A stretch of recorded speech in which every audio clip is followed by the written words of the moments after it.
Talk England now. Going to be in the England camp later on with Faker Others and Say here from Lee Carsley and from Harry Kane. But let's get the thoughts of an England great. What did he make of Lee Carsley's first game in charge? His former England keeper, David Seaman. Hi, David. Hello, guys. You okay? Yeah, we're not so bad, thanks. Before we get into the football, you've got some wise words for us around our drinking. Tell us more. I'm full of wise words. Of course you are. No, it's a drink-aware drinking test or a check that you can do, and it just makes people aware, or it's aimed at making people aware of the alcohol intake that you have. Because I've taken it, and it came out that I was at low risk. As we all know, there's risks associated with alcohol, but this check just gives you a bit more information about what you're actually taking in, and what's good for you and what's not so good for you. And it doesn't take long. It literally takes 3 minutes. And as we all know, we've seen VAR take much, much longer. But that's true. Yeah, it's just something that, for me, it was a great idea, and it's not just for people of my age, it's people of all different ages, just to be aware of what you put into your body. We did a drink aware thing for them years ago. We had to write down everything that we drank in the week. And I'm not a heavy drinker, but by the end of the week, I had gone past the limit. I was really surprised. Wow. You were part, of course. Sorry. It can surprise you, because I was surprised at what an actual unit is, because for a long, long time, I thought a unit was a pint of beer, and it ain't. A pint of beer is nearly 2 units. Yeah. So it's just being aware of what you're doing, and then, if you need to make alterations, then you can, but it's just being aware of what you're putting into your body. It can be sobering. I mean, literally and figuratively. Drinkaware.co.uk. The little test is there. Go and check it out. I say, you were part of a fairly. I've always said you were kind of on the periphery of it. You were not a founder member or a leading light of the infamous Tuesday Club at Arsenal, David.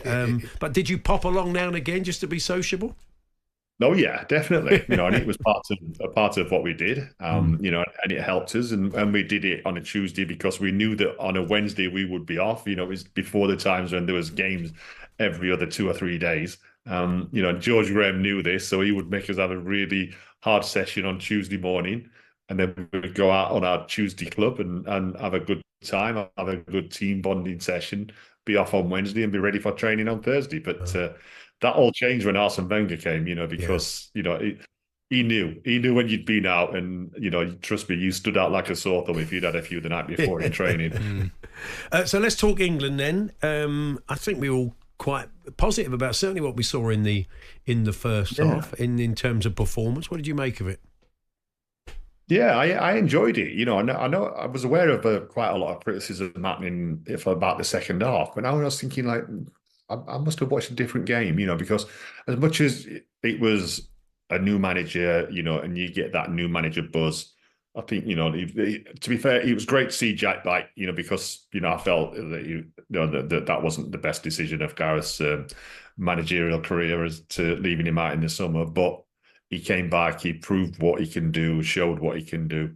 But yeah, the first half performance was great. And we're capable of that. We didn't see a lot of that in the Euros. We'll all admit that. But second half, Ireland came back into it, as they're going to. But we still created a lot of chances. So, I saw Kelleher making a lot of saves. So everything was a positive for me. Yeah, it was much more progressive. And Anthony Gordon, who we all know didn't play enough in the Euros, and he showed, didn't he, on Saturday, why he should have played more.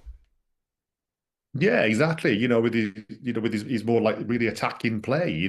He's attacking a left side play. I enjoyed that. Even Harry, Harry looked a lot sharper than what he did in the Euros. And it was great. It was great to see, the two guys that were, that everybody was talking about, whether they're Irish or English or whatever, scoring the 2 goals and the 2 different celebrations as well. Declan showing utmost respect and Jack thinking, no, I'm back in the team, I'm celebrating.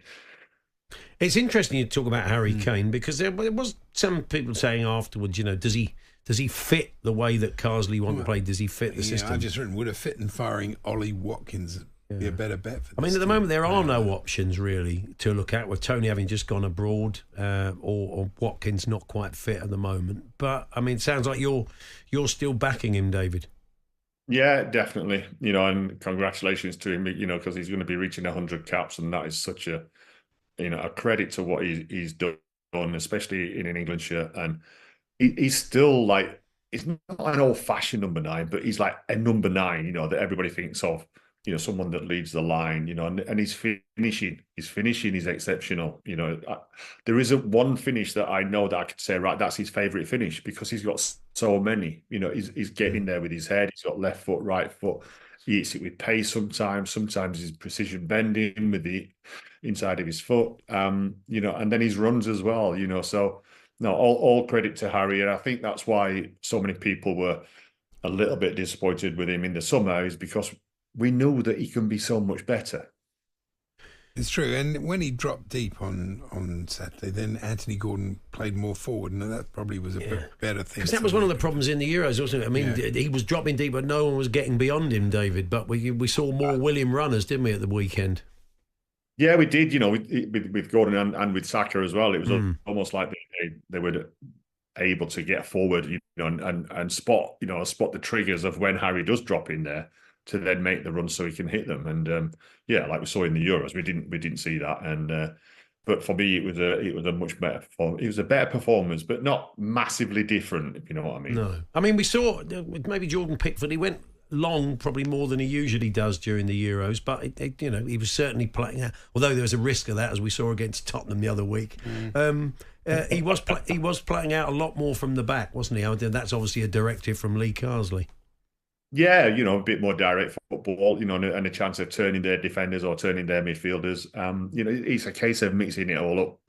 But you don't want to be so, you don't want people to read you so much. You want people to be, unaware of what you're going to do, and I think that's why Jordan was going a bit long. Plus, like you say, he might have a little bit of scar tissue there. I was going to say, in all of these games we've got coming up, there's no great opposition, with respect, as they say. So, I mean, it's interesting what we can find out from these matches, which are effectively an audition. It's lovely having Trent sort of moving inside, playing the sort of pass he did for Anthony Gordon that led to the first goal. But you wonder, will we be able to do that against sort of Germany or Spain, etc.? Yeah, of course you're going to wonder, but all you can do is play what's in front of you. We saw that in the Euros. Then it's, is it practice for when we play the big teams? I think that's been a little bit disrespectful on my behalf. But it's a chance of looking at different players as well. Because you're in a good position in the league or in the table. And I think we saw that a lot of players played 90 minutes at the weekend. So they might not figure as much in the game on Tuesday night. Yeah, that's right. So I think we're going to hear from him shortly. I think he's looking to mix it up a little bit. Arsenal will be pleased if Saka gets a bit of rest, and Madueke is. I want Saka to play the whole 90 minutes at full tilt for obvious reasons at a Sunday. Yeah, you've got one of them out. Declan's out, so you're not having Saka. That's true. That's right. Yeah, it's. I think there was a story today suggesting that Jorginho's probably not going to see a lot of game time when Marino's fit and Rice is over this ban.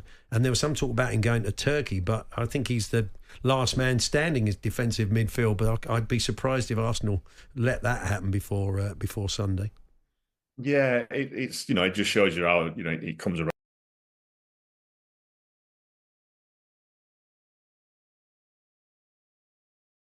Suspended, then it opens other doors. Marino's obviously out with his injury.